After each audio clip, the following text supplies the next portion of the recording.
अस्सलाम वालेकुम। इस वीडियो क्लिप में बात कर लेते हैं कि अक्सर आजकल देखा जा रहा है कि मकई में जड़ी बूटियाँ उगाई हैं और उसे खाद देने का वक्त भी हो चुका है। तो यहाँ पे सवाल ये पैदा होता है कि पहले उसे खाद दी जाए, पानी की ज़रूरत है और खाद खुराक की ज़रूरत है, तो पानी और खुराक दी जाए या जड़ी बूटी मार स्प्रे की जाए।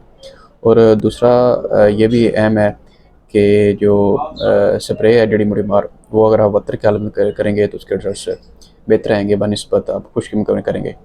तो इसका बेहतरीन हाल यही है कि आप जो है वो अगर पानी मकई को ज़रूरत है पानी की, तो उसके साथ पानी तो लगा रहे हैं तो खाद भी दे ही हैं तो ज़्यादा बेहतर है। आप खुराक दें, जड़ी बूटियों के डर से जो है वो अपनी फसल की खुराक ना रोकें।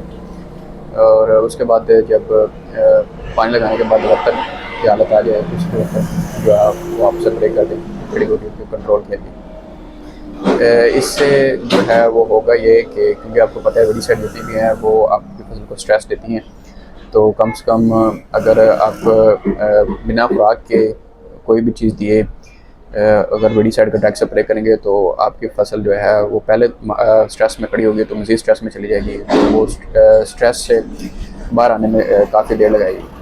तो बेहतर ये है कि आप खुराक दे लें और उसके फ़ौरन बाद जो है वो वेडिसाइड का स्प्रे कर दें।